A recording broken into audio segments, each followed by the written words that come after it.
So, I've been talking a lot about a recent US think tank study, and this is it. This is the report from the BBC on it. So, the Rand Corporation study said that the worst option would be... Actually, no, we'll start over it. So, nearly all the possible trading relationships between Britain and the European Union following Brexit would be less favourable than staying in the European Union, according to an influential US think tank.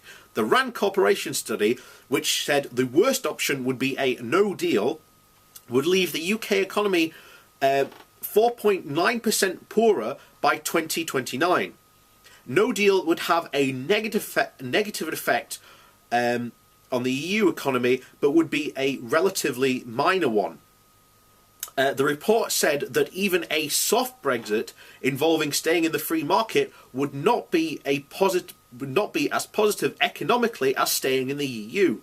Rand plays a significant role in America, with half of its funding coming from the US government. In Europe, it has advised the UK government on policy issues such as mental health, as well as the European Parliament and the European Commission. It argues that Brexit was likely to have a mostly negative effect on American interests in Europe, given that the UK is a firm ally of the US in security matters and a supporter of free markets.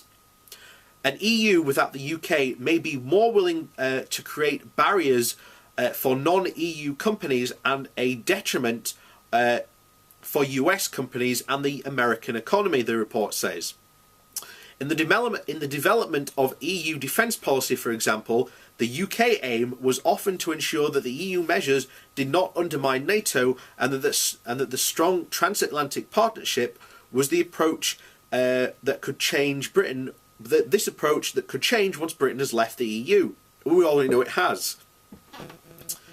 So the Rand report says that there would be only one option that would leave the UK better off outside the European Union: a comprehensive three-way trade deal between Britain, the US and the EU.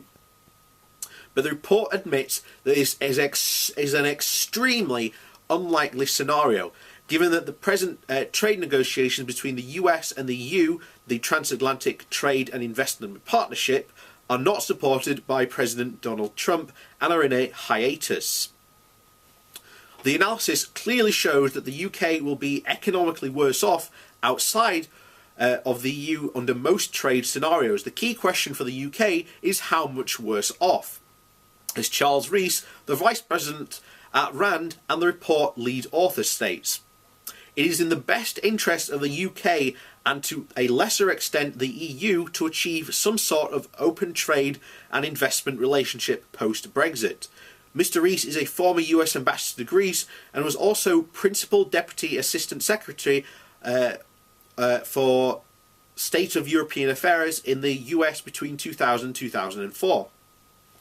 Although the report says that a loss of growth caused by leaving the EU could be in part compensated for by a free trade deals with other countries such as India and China, they would be extremely difficult to execute.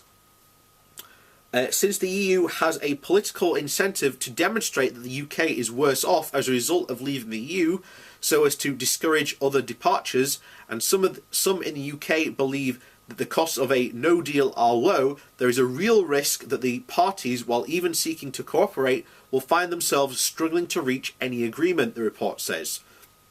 Unfortunately for the UK, a no deal, or indeed any of the hard Brexit scenarios, is the worst situation for the future, with significant losses in terms of economic growth. The report says that the many American companies invest in the UK because it offers open access to the EU. It argues that foreign direct investment has been boosted by 28% because of the UK's membership in the EU. And people are still saying that, oh, we get nothing from being members of the EU. Our research indicates that a fallback to World Trade Organization's rules would reduce the investment flow into the UK by about 7.8 billion, or about 5.8 billion in pounds. If the UK signs a comprehensive free trade agreement with the EU, investment from the EU would fall by 3.4 billion, a reduction of about 9% from EU membership investment levels.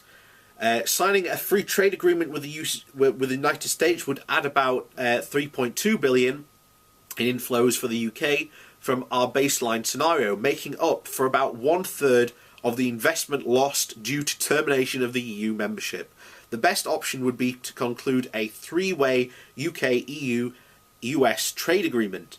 Rand says that once the free trade negotiations start, several fault lines could emerge among the remaining 27 members of the EU, which may put the UK in a stronger position. These include diverging interests of the countries that use the euro currency and those that do not, as well as the diverging interests of those countries that are net contributors to the EU budget and those that are net recipients, the report says. Interests could also diverge on regional basis. Northern European countries may seek a maximum possible free movement of goods while trying to lure lucrative financial industry from London to their countries.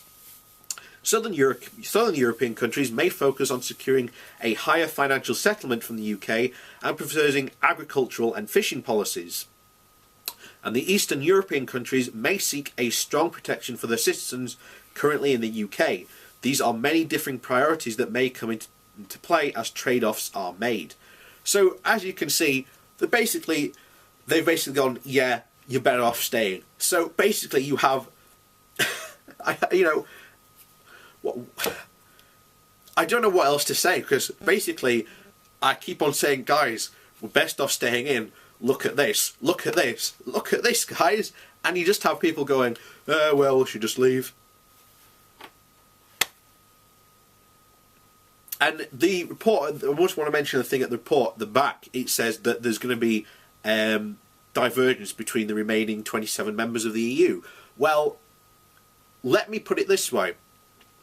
Already, before we even went in, on our current agreements, on these initial agreements, before we can even move on to these trade agreements, the Brexiteers were saying, oh, don't worry, the 27 are going to be all fractured and we can play them off against each other and it'll all be in our best interests. Well, what happened? They're all united in this. And even if, for example, they all want different things, none of them are conflicting. There is a massive, don't be underestimated by when these Brexiteers say, oh, they're going to be fracture and whatever. They were saying that for the first round of negotiations, and there was no fracturing. The EU 27 were basically, yeah, it's not going to affect us. Because if you haven't been reading, the UK, the foreign press, they don't really care about Brexit because it's not going to affect them. So, there you go.